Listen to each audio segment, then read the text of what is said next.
ពនរៀងសីកូនចៅក្រុមប្រាណច្រងតុងជ័យប្រតិបត្តិទ្វីថ្មីតាមព្រះធម៌វិ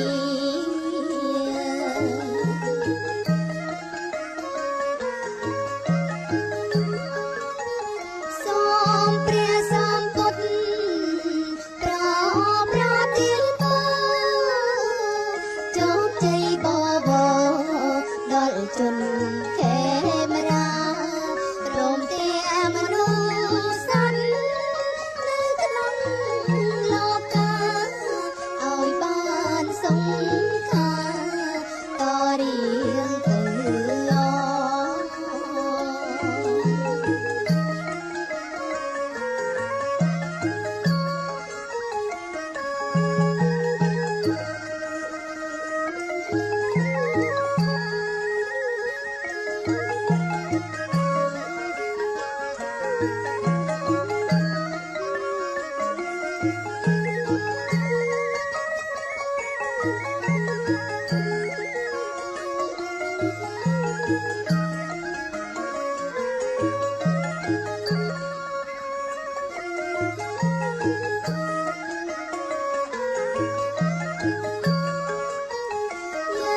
ខ្ញុំព្រះអង្គសូ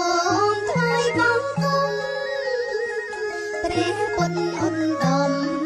ពុទ្ធគួរមានចូលព្រះអង្គជាម្លប់សត្វស្លាប់ថ្លៃលោបំបត្តិទុក្ខសោកដោយព្រះបារមី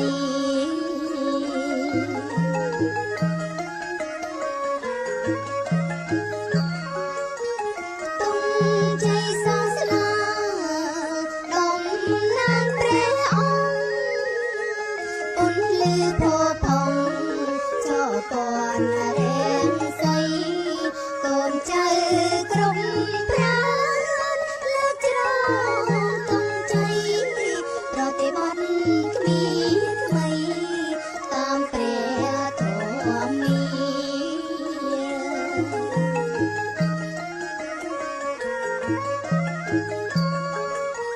សូមព្រះសម្ពុទ្ធប្រ